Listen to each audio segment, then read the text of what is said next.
Honorable guests, ladies and gentlemen, it is my great pleasure and honor to welcome you to the 7th edition of the Genealogies of Memory conference.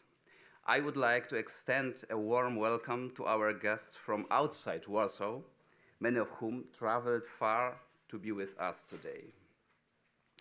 The activities of the European Network Remembrance and Solidarity are guided by certain concepts such as memory, remembrance, identity, dialogue, education. These concepts are visible in all projects we organize or support. Since 2010, when our activities started, the ENRS has developed nearly 200 initiatives.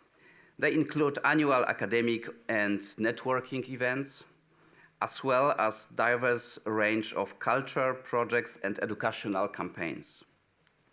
All projects have one main objective: to support, sometimes to initiate, discourse on the 20th century European history and remembrance. To put you in the picture, I would like to mention some. The annual European Remembrance Symposium is organized in order to create space for the exchange of experiences and to establish a network of institutions and professionals from different countries. Let me draw your attention to the 2018 edition in Bucharest and its title, After the Great War, Challenges for Europe 1918-2018. As far as the educational activities of the ENRS are concerned, I will mention a series of in-between study visits conducted in 16 borderland regions, so far 16, and aimed at strengthening the interest of university students and exploring and experiencing local history and individual life stories. Sound in the Silence project, on the other hand, is directed to high school students and was developed in order to create new ways of looking at the history of Europe through the use of various artistic forms. Each edition focuses on a specific location influenced by 20th century totalitarian regimes. The visit to the place culminates with the final performance, the work of 5 different artistic groups. This year, the project was hosted by the Ravensbrück concentration camp memorial and was devoted to art in the camp. On our YouTube channel, you will find documentaries from both educational projects. Last but not least, let me underline the importance of 2 educational campaigns commemorating 2 days: International Holocaust Remembrance Day on the 27th of January and European Day of Remembrance of the Victims of Totalitarian Regimes on the 23rd of August. It is, of course, not possible to go into details about all ENRS activities here, but you can learn more about them from the ENRS booklet in your conference materials. I would like to stress that through all these projects, we are hoping to make a contribution towards developing standards of responsible discussion on the past. We have made an attempt to putting the ideas into words by drawing up guidelines for international discourse on memory and history. You will find the document in the conference materials as well. If you agree with the statements, feel free to sign it, to sign the declaration, and please leave it in the reception desk.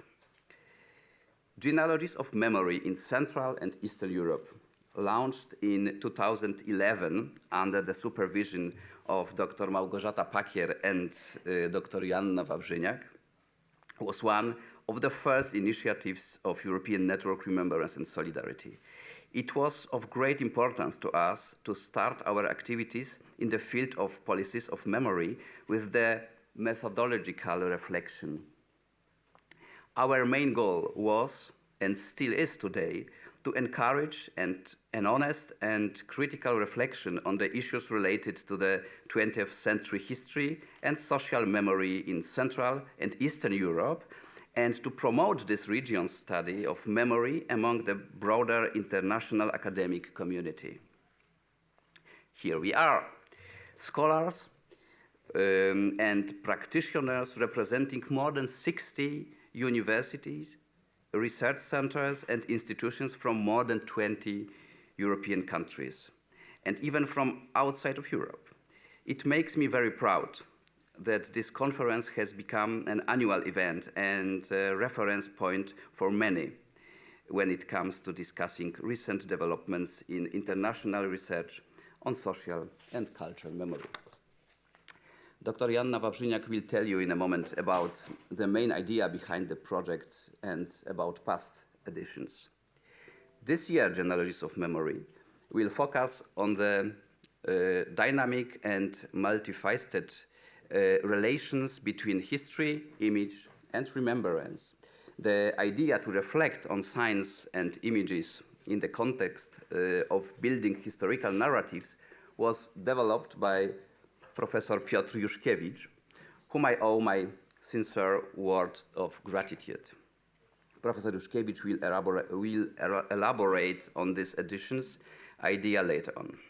Ladies and gentlemen, I would like to thank the co-organizers and partners for their trust and commitment.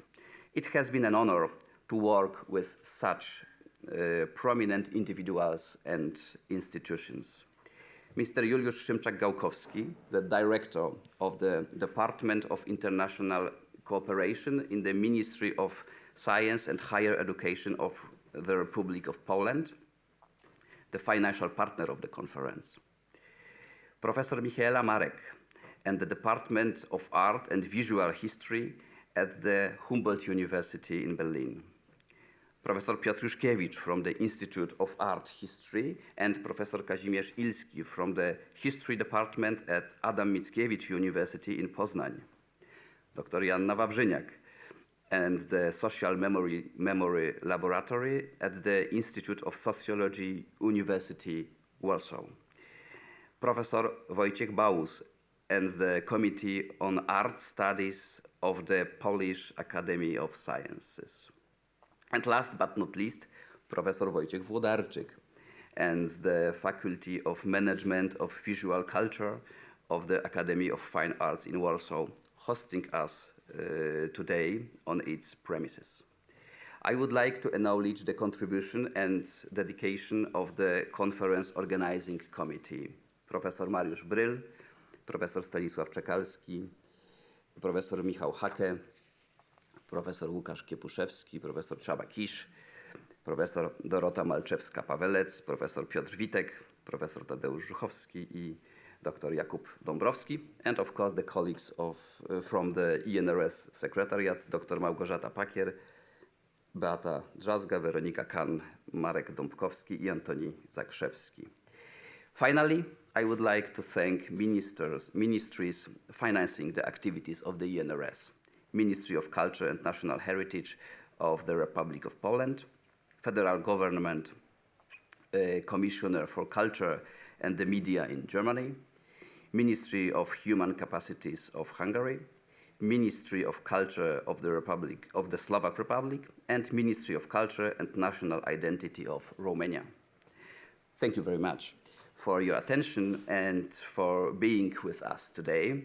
And now I would like to invite Director of the Department of International Cooperation in the Ministry of Science and Higher Education, Mr. Juliusz Szymczak-Gałkowski. Thank you very much.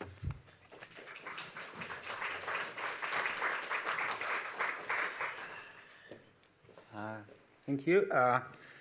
I would like to start with a big dilemma I've got always on international conferences, which language to talk to the audience.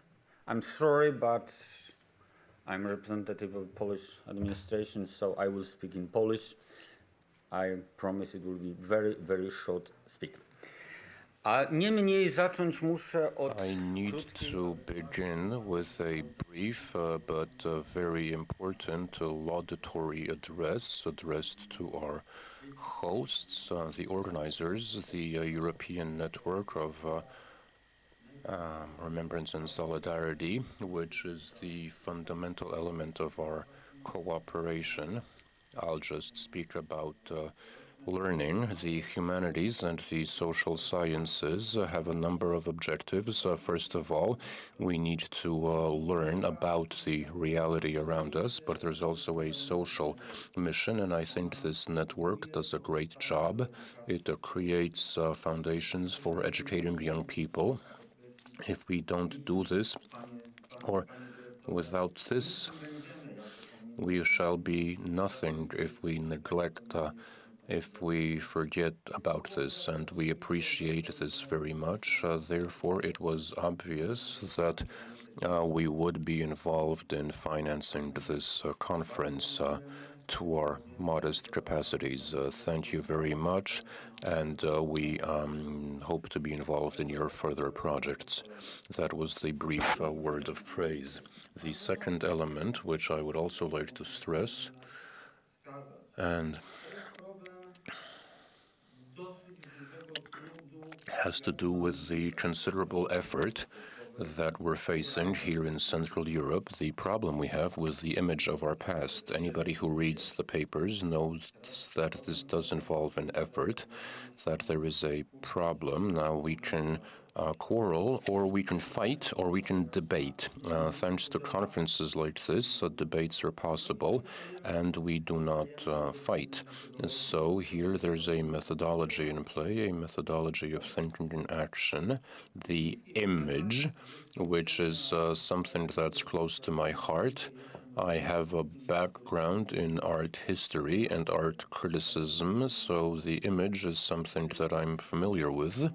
And when I was thinking about this conference, when I was perusing the materials, we spoke to Dr. Rogulski, I realized that our method, that the approach adopted at this meeting, resembles the study of Gobelin tapestries. But we're not scholars, so we study the Gobelin tapestry, we flip it around, we look at the back, and the back, the Gobelin tapestry isn't lovely. It's knots, it's frayed threads that you need to study, but it's our social responsibility, accountability for responsibility when studying the history of images means that we can't unravel the Gobelin tapestry, we can't fray the threads, because if everybody starts yanking, starts pulling the threads in their own direction, which unfortunately happens in the historical policies of many countries, also in Central Europe, the entire image will disappear. And instead of a beautiful image, one of the most beautiful images in the history of the world, in the history of Europe and Central Europe, all we'll have is a couple of balls of yarn. The balls of yarn, these skeins of yarn, might be of the same color, but they won't come together to produce a beautiful image. So research methods involve great responsibility, and I want to say that networks, the network of Remembrance and Solidarity, teaches us this responsibility. I won't tell you about the historical method, because as historians we've had these debates, but it's not my job to admonish or educate anyone. But I would like to thank all of you for your contribution to a common, a shared academic policy, which leads us to hope that history, even though we will continue to debate, will be the subject of debate and not quarrels or aggression or fights. Thank you very much, and I wish you a full...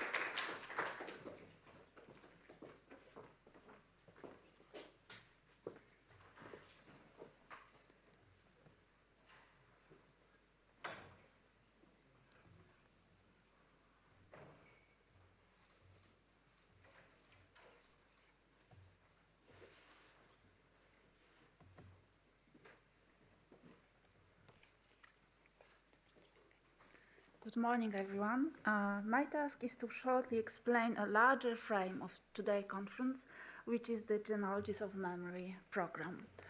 The main aims of the program, as Rafał and Rogulski have already said, were to promote the understanding of East Central and Eastern Europe in a broader international academic community by asking if, what, and how research on this region can add to the rapidly developing field of the global memory studies. And the second, to facilitate academic networking between East Central and Eastern Europe scholars of individual and collective memory. And to this end, we have organized many smaller events, many seminars, but the main tool of the program is the international conferences organized every year since 2011, when we started and when we met, and the ENRS decided to initiate the program in cooperation with many academic partners in Poland and elsewhere. And just let me, in the conference we put together senior and early career researchers. Each conference has a slightly different leading topic. However, it is always related to memory studies and East Central Europe. And thanks to the generosity of the networks, there were really hundreds of scholars already involved in the program. So just let me give a brief overview of the so far conferences. The first was called Genealogies of Memory, in East Central Europe, Theories and Methods. The second were Regions of Memory, a comparative perspective on Eastern Europe. The third one, Legal Frames of Memory, Transitional Justice in Central and Eastern Europe. The next one, Collective versus Collected Memory, 1989-1991, from an oral history perspective. The next, Memory and Change in Europe, Eastern perspectives. And finally, Regions of Memory 2, Memory Regions as Discourse and Imaginations. So the main outcome of the conference, the networking, as we think, works really well. So we are aware of many collaborative ventures which were actually initiated during the conference, and of many scholars who do collaborate right now on the independent research projects because they were able to meet here. And as we put together senior and early career researchers, we think it really works very well. But we also like to think of ourselves that we add our little bit to contemporary memory studies, to the field as it is. And in a nutshell, this is the main issues which we were discussing in these past events. One are the epistemologies, concepts, and methods of East Central European memory studies. Second is the comparative perspective on East Central European memory processes. Third, we are engaged in a discussion on the dichotomy of national versus cosmopolitan memory that was introduced by the so-called third wave of memory studies. And we go into specific topics as transitional justice, biographical memories, visual representation, and others. So before, I just want to briefly stop on that, but before going into this, I would like to say a few words on the very title of the program, the Genealogies of Memory in Eastern Central Europe, because every word actually might not be entirely transparent, and every word can be questioned. Memory, what is it? Eastern Central Europe, does it exist? Or genealogies, what does it mean in this context? We are not orthodox. You can define all this concept as you wish, but I will explain you shortly our sensitivities as we developed or as we discussed the concept in these conferences. Memory studies, as many of you know, has functioned more as an umbrella term for disparate methods and means of inquiry. It's a bustling field of research. Right now, last year, there was a Memory Studies Association established, and there are more and more scholars joining into that field. And the understanding of the very concept of memory depends on traditions developed in given disciplines. These range from numerous definitions of memory in psychology to metaphorical use of memory in cultural studies. So far, we mainly engage with the various offshoots of Maurice Halbach's collective memory, such as Lieu de Mémoire by Pierre Nora and its various redefinitions, or cultural and communicative memory by Jan and Aleida Assmann. Mainly, but not exclusively, one of our conferences was on biographical memories, and at our very first conference, we were interested in what terms and concepts are actually in use in East Central Europe. On the one hand, we try to look for local research traditions that are unknown in international sciences, but are performed in East Central Europe. On the other, we explore what international approaches are actually in use and how they are reformulated here in the region to serve the local needs.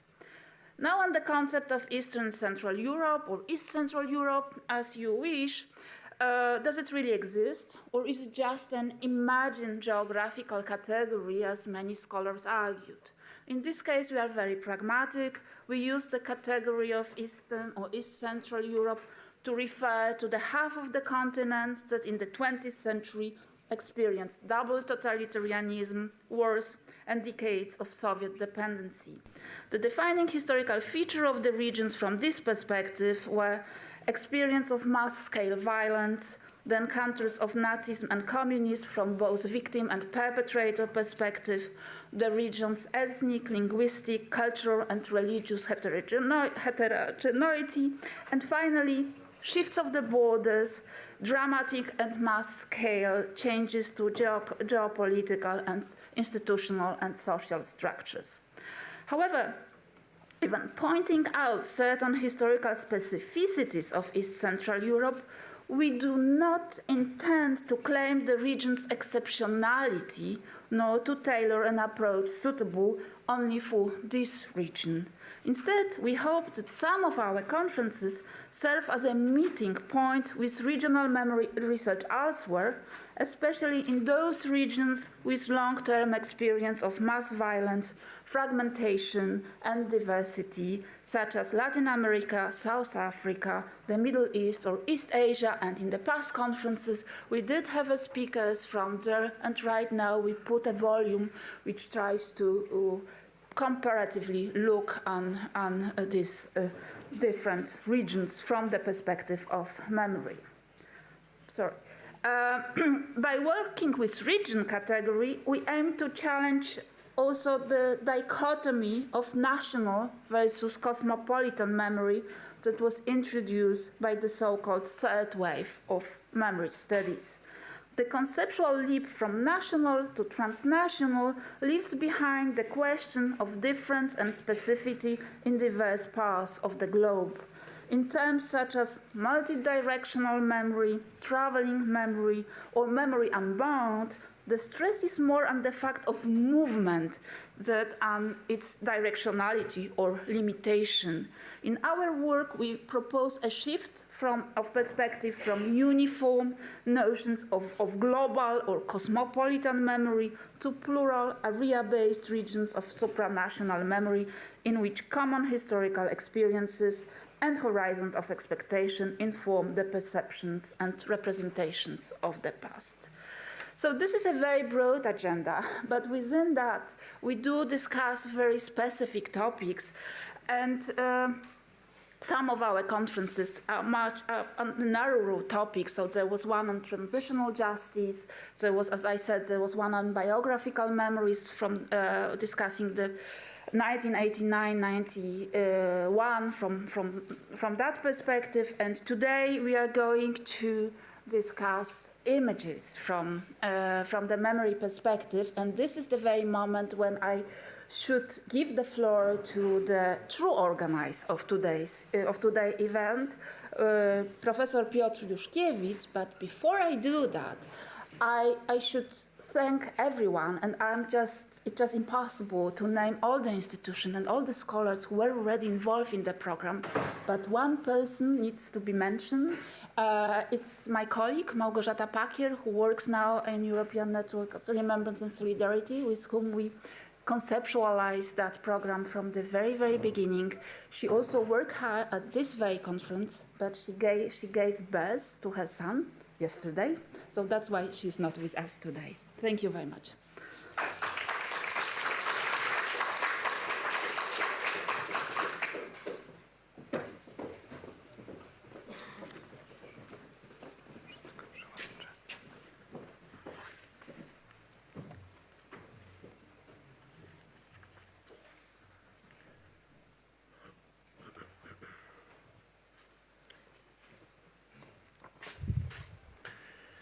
Dear guests, ladies and gentlemen, let me start the next part of our conference with a short introduction. In 1958, during the second stage of competition announced by International Auschwitz Committee for a memorial located in the former concentration camp, the jury, chaired by Henry Moore, gave the first prize to a design submitted by Oskar Hansen, Jerzy Jarnuszkiewicz, Julian Pałka, Lechosław Rosiński, and Tadeusz Plasota. Their design was much different from the idea of a figurative or abstract piece of sculpture placed in open space, which either in a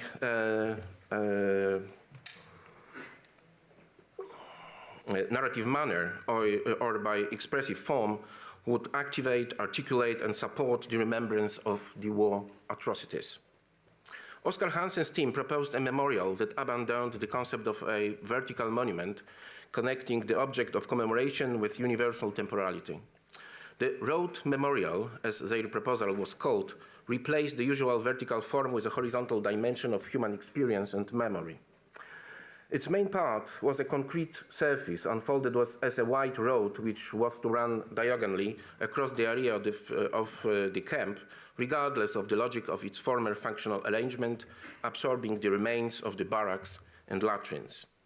The historic remnants of the camp were to disappear under the pressure of nature, gradually obliterated by erosion. After some time, the road would become a mediated trace of the past, with its meaning determined by the steps of all those who would wish to walk along and leave on it a stone, the Jewish sign of memory placed on tombs as a sign of their individual remembrance.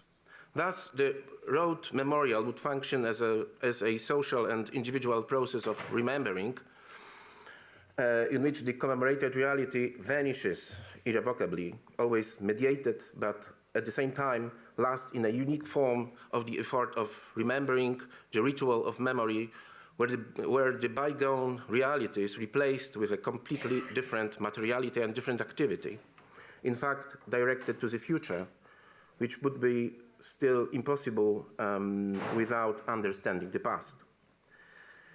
This one example shows that reflection on memory and its ties with historical narratives cannot be separated from reflection on the visual and the image as its points of reference with function in time. Hansen made an attempt to replace a single image with a temporal process, reaching beyond the modernist exclusion of the temporal from reflection on painted or photographic image.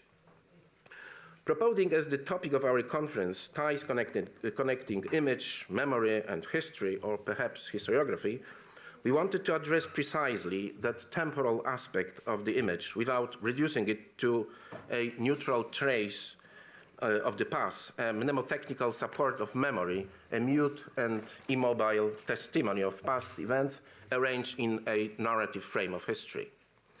The idea of the conference reflects our intention to discuss an active relationship among the mechanics of memory, visual practices, and historical narratives. Surely, it is a complex issue, including a number of fundamental questions and answers from various areas of reflection, depending on their relations to different theoretical models of memory, from let's say, phenomenology through psychoanalysis and cognitive science, and their reception in today's humanities in reference to the concept of subjectivity, identity, consciousness, and the unconscious, defined in terms of cultural construction. Focusing more narrowly on the study of images, we may also ask questions about our own heritage of such reflection, that is on the continuation of Walter Benjamin's thought or Abbe Warburg's idea of the Nachleben of images. Among crucial questions, one may definitely distinguish those which refer to the status of picture memory and the status of the image as a medium of memory formation and functioning. As a commemorative device, the image fixes, structures, and crystallizes memory, turning the view of the past into myth. Having the power to demythologize, it may, however, also stimulate, transform, and update memory, functioning as a matrix of interpretation and understanding the past, as well as an alternative to the forms of its discursive employment. Another cluster of questions concentrates on the tension between the materiality of the image and the virtual quality of its memorized form, which brings us to the problem of the fluidity of the image, its susceptibility and to transformations, and its specific mode of existence in time, marked by anachronicity and preposterity. I mean, of course, the concept of our distinguished guest, Professor Ball, but also concepts by Walter Benjamin or Georges D. Lieberman. On the one hand, there is a continuity and perseverance of the imagery tradition, defined as a certain totality, an enormous repertoire of visual schemas often applied to articulate historical events. On the other, incessant fluidity, updating, and filtering of history through contemporary visual culture, which shapes today's visual memory. Finally, there is a whole set of questions whether the functioning on the visual matrices of memory can be related to a particular historical and geographical scope, that is, to Central and Eastern Europe, and whether is it possible to find their origin and decide if they are just local and regional, or perhaps also Western European and universal. Particular parts of our conference are connected to this aspect of the overlapping images, memories, and history, which, in our opinion, seem to the most significant. The first part of our conference focuses on the artistic reflection on time and history and attempts made by painters to come to grips with historical narratives, both as regards their historical features and in terms of dealing with them by means of painting and its temporal dimension. What seems interesting in this context is the confrontation of painterly so-called philosophies of history, reflection of the logic of historical events, and the practice of painting as a technique of recording past events. Another area of interest is related to frequent attempts, particularly energetic in this part of Europe, to reconstruct memory due to changes of frontiers, political regimes, official alliances, and zones of influence, as well as endeavors to impose some specific political structure on territories which were complex and mixed in terms of national identity, religion, and social composition.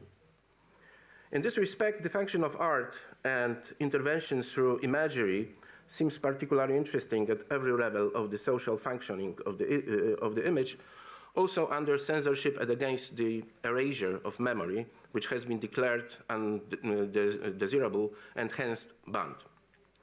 This includes the question of memorials and monuments and the political significance of public space. As far as memorials are concerned, it is crucial to decide what kind of social remembrance they should support and through what kind of images, which is a vexing question today, since the idea of a monument is a monumental figure placed on a pedestal, has lost its relevance and appeal.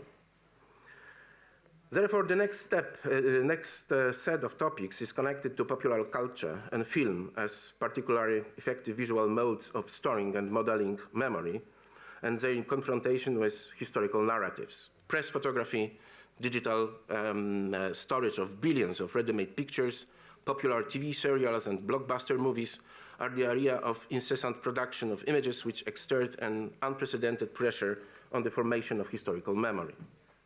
Perhaps the most important aspect of that pressure is the completeness of film and photographic images, which leaves no room for what the Polish philosopher Roman Ingarden called concretization in the individual process of response. Such images occupy memory slots so tightly and so persuasively that they may acquire iconic value as historical pictures. On the other hand, the fact that digital photos and films can be manipulated ruins their credibility. As Jean Baudrillard tells us, the threat of absolute illusion annuls relation between the image and reality. In consequence, only in some cases, the former and the later overlap. I'm glad that these and similar questions have attracted so many scholars willing to take part in our conference, and I regret that for logistic reasons and because of limited time, we could include in the program so few presentations.